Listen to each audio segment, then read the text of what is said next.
Ladies and gentlemen, you're watching the English news of Binh Phuoc radio, television station and newspaper. I'm Hình with the latest news for today. Binh Phuoc deployed policy to promote investment in forestry. 488 model of mass mobilizations established in Binh Phuoc. President chaired the 5th section of Defense Security Council. Vietnamese farming produce favors by Koreans.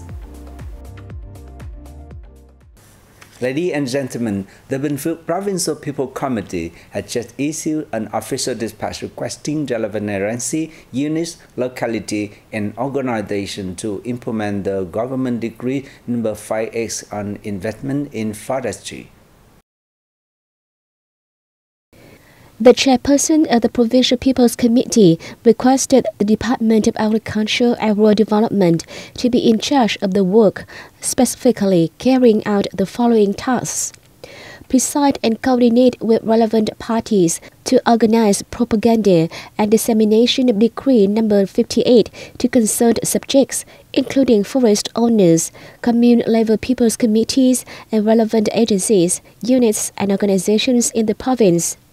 Review current legal documents to advise the Provincial People's Committee on amending, supplementing, and abolishing those which are not in compliance with the decree.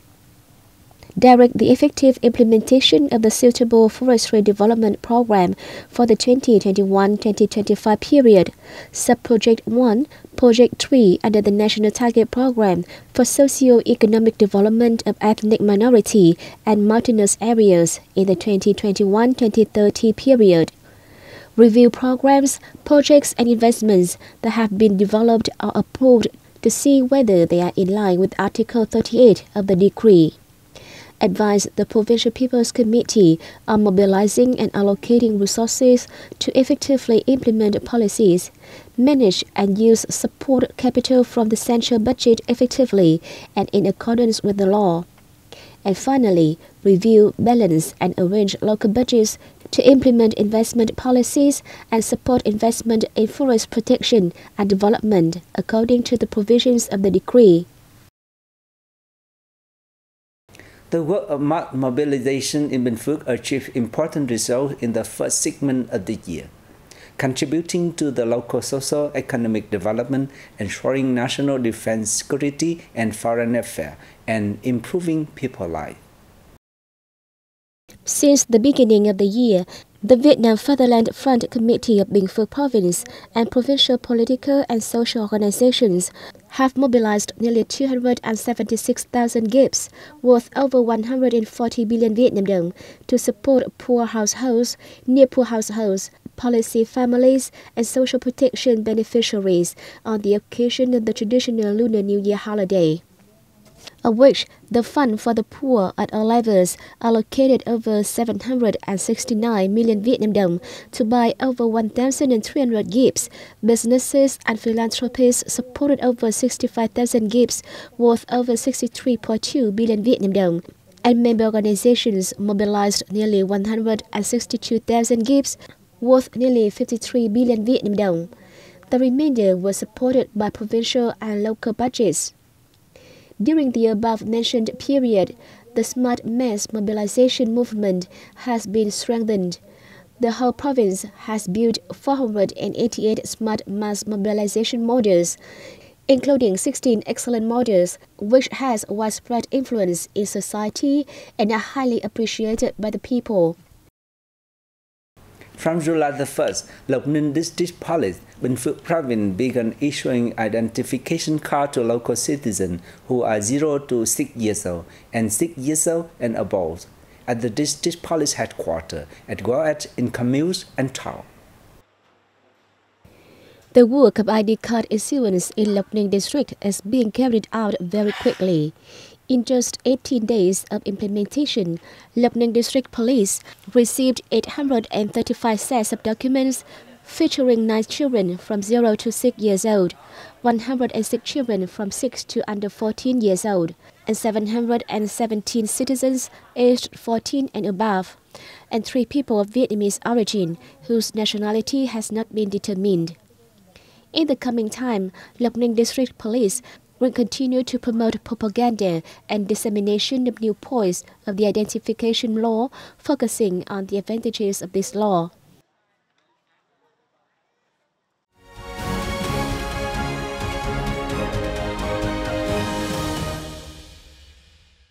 Ladies and gentlemen, the 5th section of the Council of National Defense and Security took place in Hanoi on July the 18th. Member of the Politburo and State President Tô Lâm presides over the meeting. The Council discussed its recent activities across various fields, particularly defense, security, and foreign affairs. The state president noted that amidst the complex and unpredictable global situation, the party and state have adopted many policies and solutions to ensure the highest national interests and foster unity within the Mekong sub-region and the ASEAN. The leader noted that in the time to come, it is essential to closely monitor, proactively grasp, study, analyze, evaluate, and forecast the global, regional, and domestic situations, especially emerging strategic issues impacting Vietnam's defense and security. This proactive approach aims to give timely advice to the party and state on policies and measures, avoiding passivity in any situation.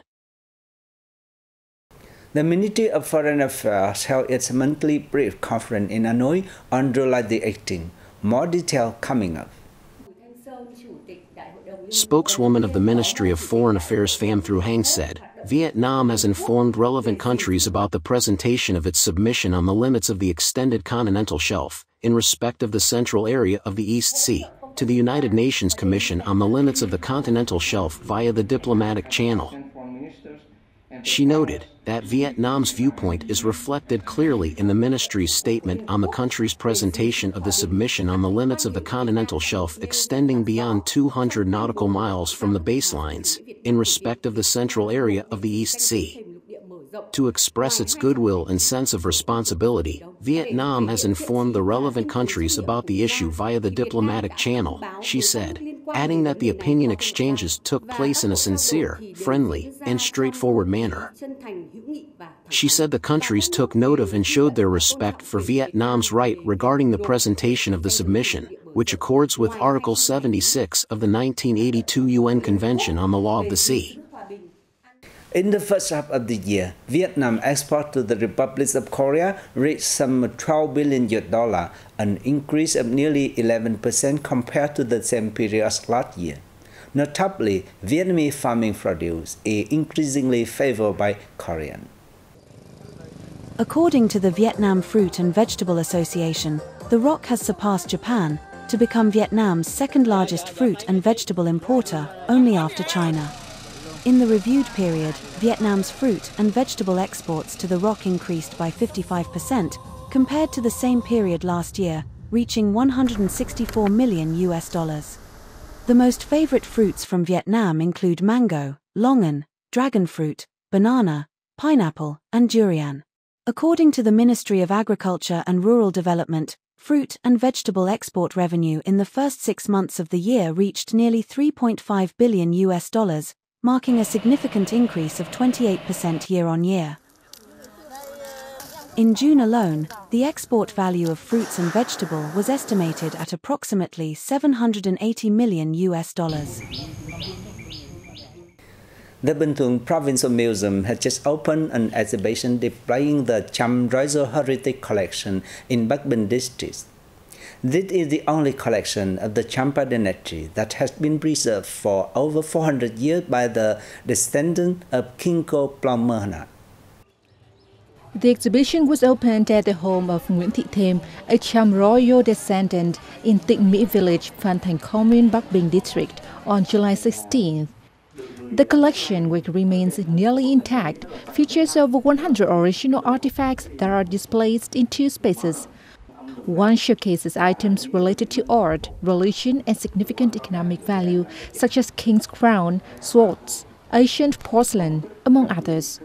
The other, meanwhile, displays royal costumes from the 17th century and royal ordinations in both Chinese and Cham scripts.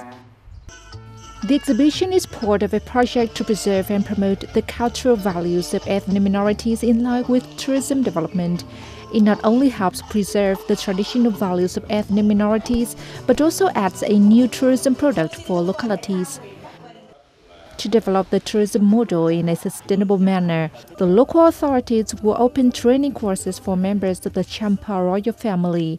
The members will have a chance to learn and enhance their skills on tour building and management. And that is for this edition of BPTV News. Thank you very much for watching and see you next time.